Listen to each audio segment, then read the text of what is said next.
Hey guys, Anime Gypsy here with another Hunter x Hunter review, and this chapter of Hunter x Hunter, yes, I know. It is the last chapter for a while. Togashi Yashihiro went on break, but instead of being all, sad and glum about this event happening, we should instead be thankful that he came back and brought us those beautiful chapters that really do expand on the Kaiken arc and on what's going on in the Succession War. So, thank you very much, Togashi Yoshihiro. And without further ado, this chapter has 5 parts. The first part is the alarm. We get to see Mizai Storm basically tell the individuals in charge of the ship that, hey, this is what's going on.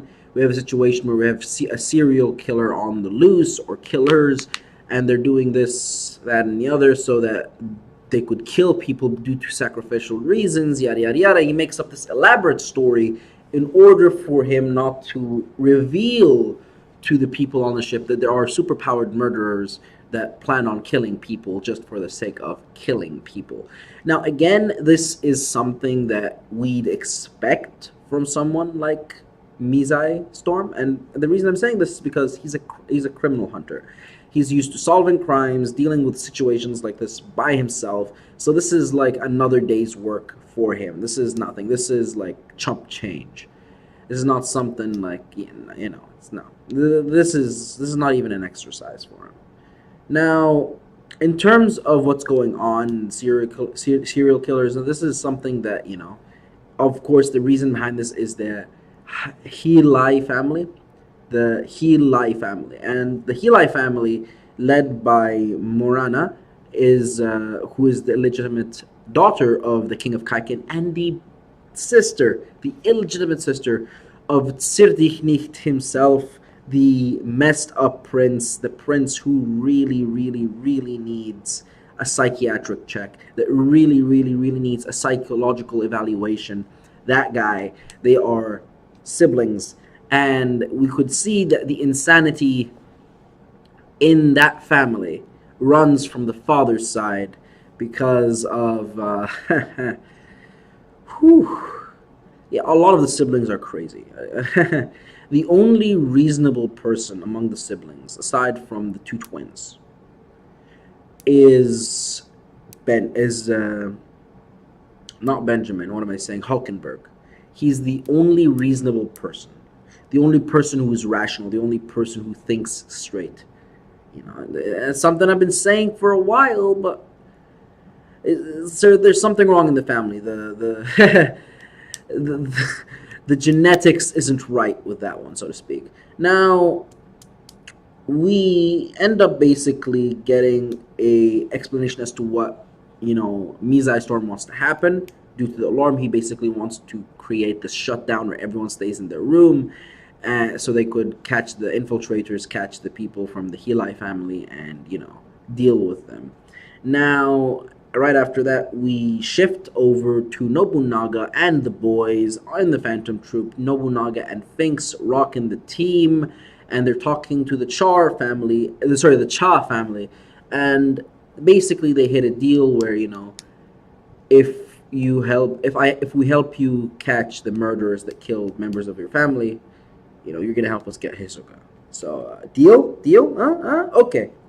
So that's what we get with the Cha family, and after that we really don't get much elaboration on what the Cha family wants to do specifically. They just put the Phantom Troop in their regular arsenal, hey, you join this group, and we have this random guy Tsudono, who basically I think is going to be in charge of the troop for the time being.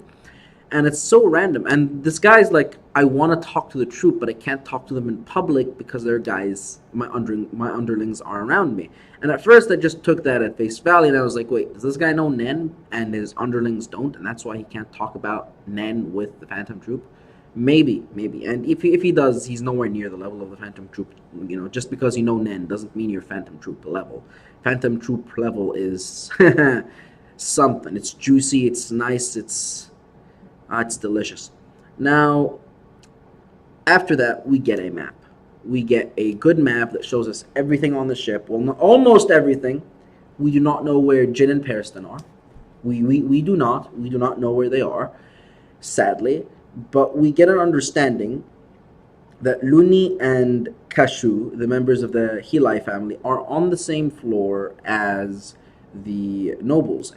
So the nobles, what am I saying? Who is this? Oh, someone's passing by. They're on the same level as the Zodiacs.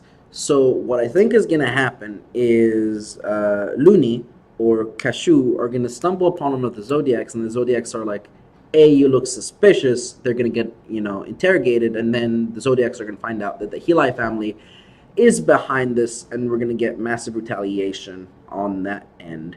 So that's what I think is going to happen. And I really want to see more of Miduna. Let me remember her name. Give me just a sec.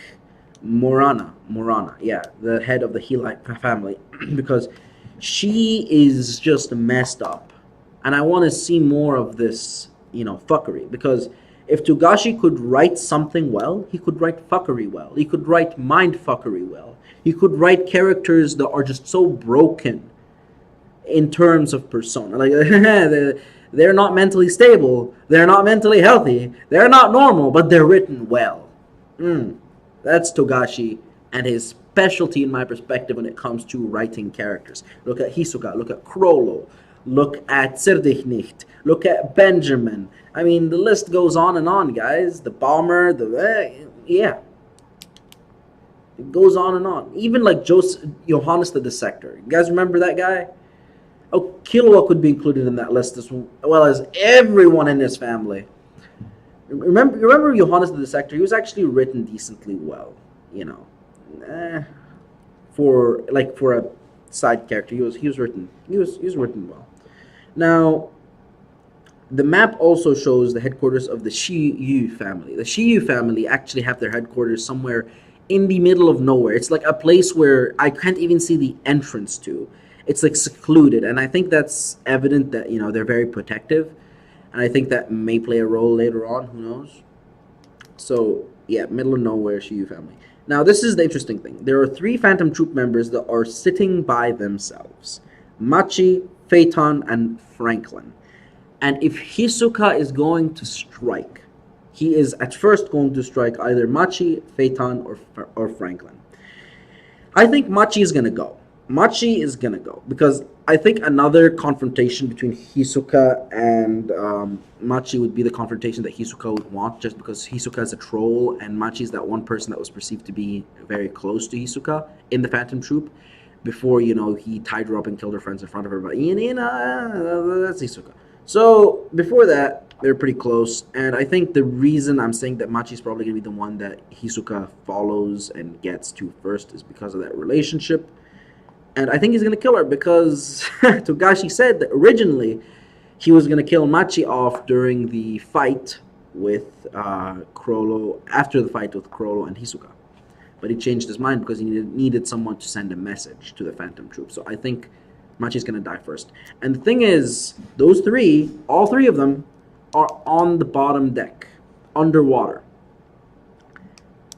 If Hisoka goes off against Franklin in a place like that, and Franklin goes haywire, I guarantee you one of the bullets is gonna puncture the ship from underneath, and we're gonna have the whole, "Oh, the ship is sinking, everyone to the top decks." I guarantee you, if that happens, if that fight occurs, be ready for 2 chapters of running upstairs in order to survive. Just saying. Now, Phaeton. I think Phaeton has a very cool design. I think we've seen a lot of his abilities during the arc, during the Chimera Ant arc, where we saw him go head-to-head with Zazan.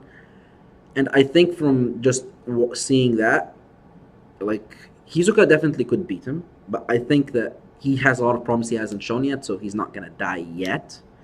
I think he's gonna die later. Maybe. I mean, it's Hunter x Hunter. Everyone's bound to die in a gruesome death somehow, at some period of time. Now, that aside, right after the map, we get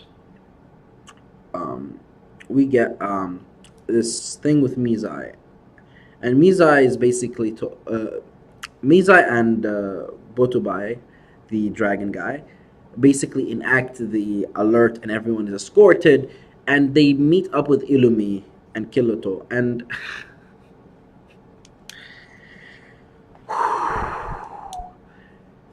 I don't know how they found out like this that Illumi joined the spiders, but they did. They did. And Illumi's like, it's business. I have to be here. And you have this little interaction, and then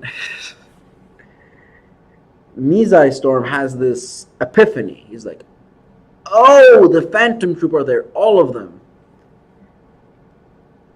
Kurapika isn't gonna be happy. And it's that realization, my perspective, that's like, okay, this is a red flag. This is a red flag if I've ever seen one. Eventually, Kurapika is going to find out. Now, I don't think Kurapika is going to defeat all the spiders. That's just not realistic. Kurapika probably can't beat Chrollo one-on-one. Let's be honest, even using Emperor Time. And that's a big if, because we know that she lost like 30 years of her life using Emperor Time previously in this chapter. So I don't think it's something that's going to be taken lightly. If it's going to be used at all, it's not going to be taken lightly. So I don't think that Chrollo could be. I don't think that Krupp could beat Chrollo in a one-on-one fight. I honest to God don't. I don't see it happening. No. So finally, what ends up happening after that is a revelation that they found someone suspicious without an ID. That's the 6th point on story progression. And Mizai Storm is like, okay, what is it? And Guy whispers, he's like, take me to her now. And we go, and it's Fugetsu. Yes. But I'm like, where's Kacho? And this is going to mean, I think she's going to go back for Kacho, to be honest. Her twin sister. Yeah, she has to. She has to. Maybe Kacho will prevent her somehow using her Nen Beast. I don't know. Maybe the tunnel is a shared Nen Beast. So Kacho will prevent her from opening the door from her side. Maybe something like that would happen. But overall, I think Fugetsu at least will try and go back and get Kacho. At the very least, in order for them to survive together. And I hope to God they do, because this can't end this way. Oh my God. And if one of them dies, I guarantee you the other one gets an instant power-up because of the emotional outbreak. Guaranteed. Now, if you like the video, leave a like. And until next time, guys, this is Anime Gypsy, and I'm out. See you guys later. Bye.